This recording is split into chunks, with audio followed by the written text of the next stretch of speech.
Why the fuck am I doing this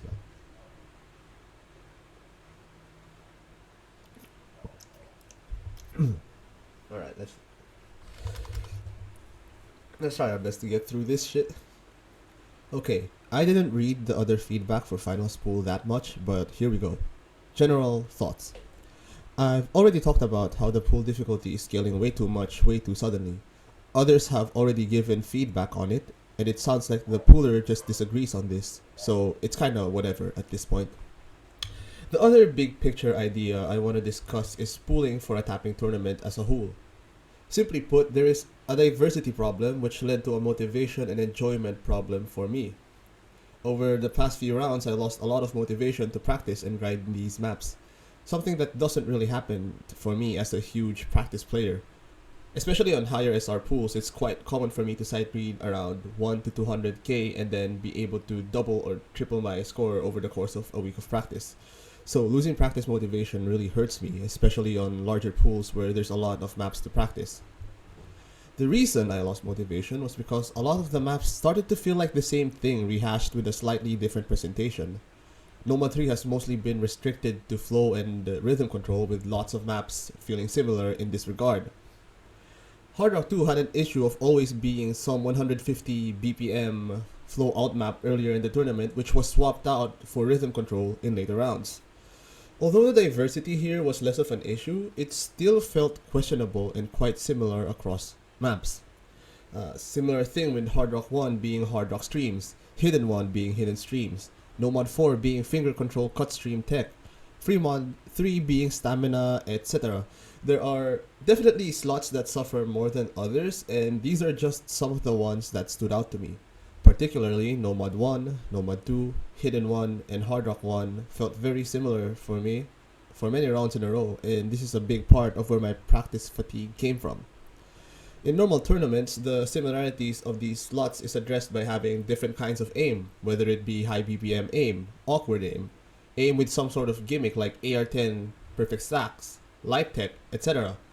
They have the freedom and breadth of maps in their pooling guidelines to give the players an experience that feels fresh every pool.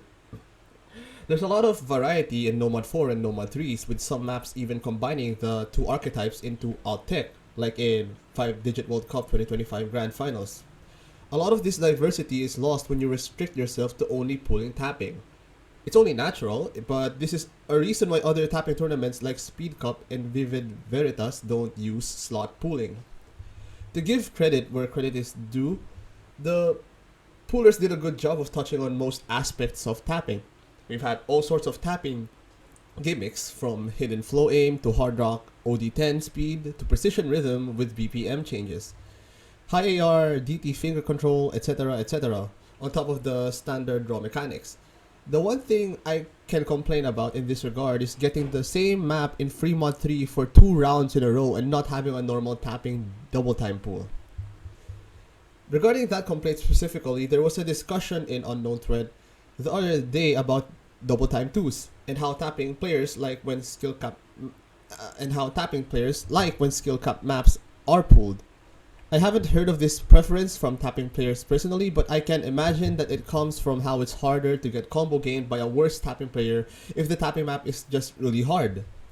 Bad tapping players won't have the raw stamina or speed to mash through a map, and the tapping players don't risk shit missing on aim somewhere and getting combo gamed. This issue is a result of the use of Scorvit2 as a win con, and Vivid Veritas addresses this issue by using accuracy as its win con. So it seems like the conclusion from this is that it's not a good idea to run a tapping tournament with slot pooling that uses Scorvit2 win con, I guess. Ultimately, this kind of puts into question the whole idea behind the tournament and comes off like I'm saying that the whole tournament was not a good idea. That's not really what I'm trying to argue here, as I read the forum post, read the rules document, and signed up for this experience. So yes, I am basically getting what I signed up for with this pooling. I'm not getting what I signed up for regarding the difficulty of the pools, however. It's more so a reflection of the issues and pain points I found with this tournament's concept as I played it. Now on to actual feedback on the maps for the finals pool. Nomad 1. Good flow in mechanics, consistency test. Contrasts well with Nomad 2 in their BPM and length.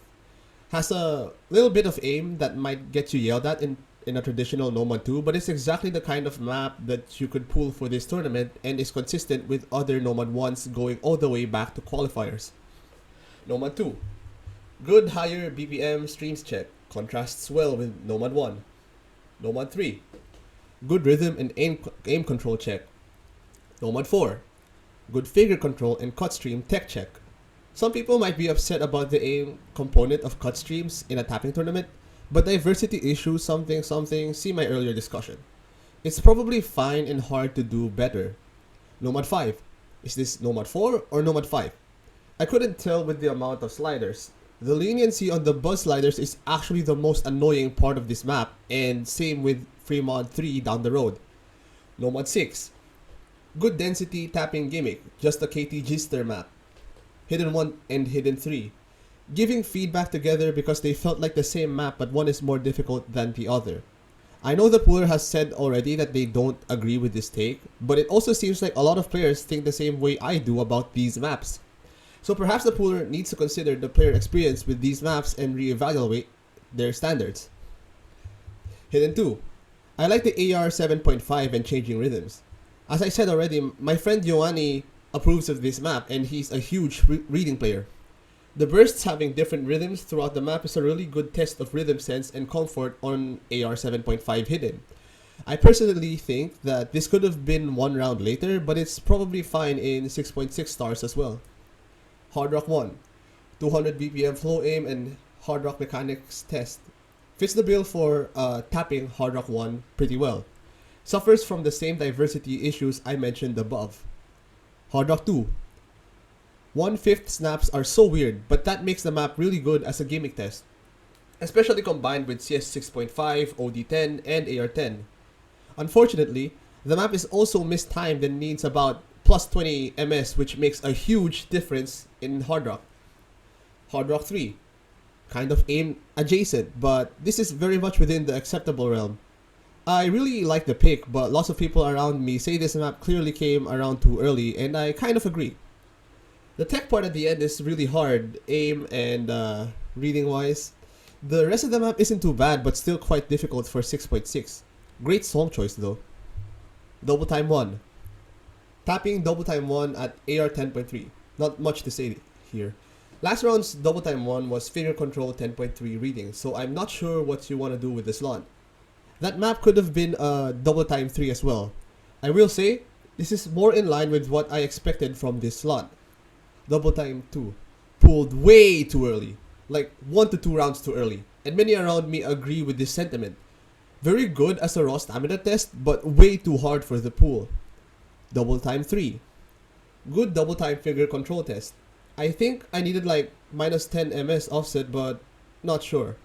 I feel like double time figure control is quite diverse, but also don't be afraid to put high AR in this slot. Free Mod 1. Good rhythm pick. Felt quite unique compared to past Free Mod 1s. I think overall Free Mod 1 has had quite slot diversity throughout the tournament. Good added difficulty on both mods. Free Mod 2. Impossible on hidden according to sources. The cuts are brutal. Free as fuck on easy though. Free Mod 3.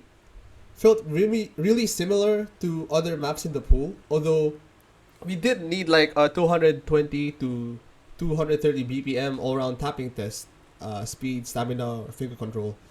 Hard Rock will always add good difficulty to these kinds of maps, but I'm not so sure for Hidden. It's also short, and because of the background, I would sometimes confuse it with Nomad 5. The songs are also very similar. Nomad 2 has less flow aim but still a similar BPM, so I think at this point, the maps started to blend together. I think this could have been fine as a more traditional silver boxer breakcore map in the 230 BPM range. That would help to distinguish it from the other low 200 BPM maps in the pool. Tiebreaker. Good tapping mech consistency test. Good tiebreaker. Played it twice, once to sight read in practice and once in match. Scored very similar, 409,000 in practice and 410,000 in match. Smiley face. There's quite a bit of aim in the back half of the map, but that comes after 1,500 combo of tapping mech, so it's probably fine. I collapsed there both times. Nerves are pretty bad, especially in match. By the way, I really like the Grand's tiebreaker, tapping tech tiebreaker, and I wish we had more of those throughout the tournament. Tiebreaker also suffers from diversity issues. I actually confused it within Nomad 1 sometimes while practicing in solo due to the artists being the same and both maps being long, almost 6 minutes. In a vacuum, it's a good tiebreaker for a 6.6 star pool though. Overall, the pool has some fine picks. Some picks that are just clearly too hard, and some picks that are a little questionable. Fremont 1 is probably the highlight pick of this pool as it felt like a unique kind of polyrhythm and putting it in the Fremont 1 slot felt fresh.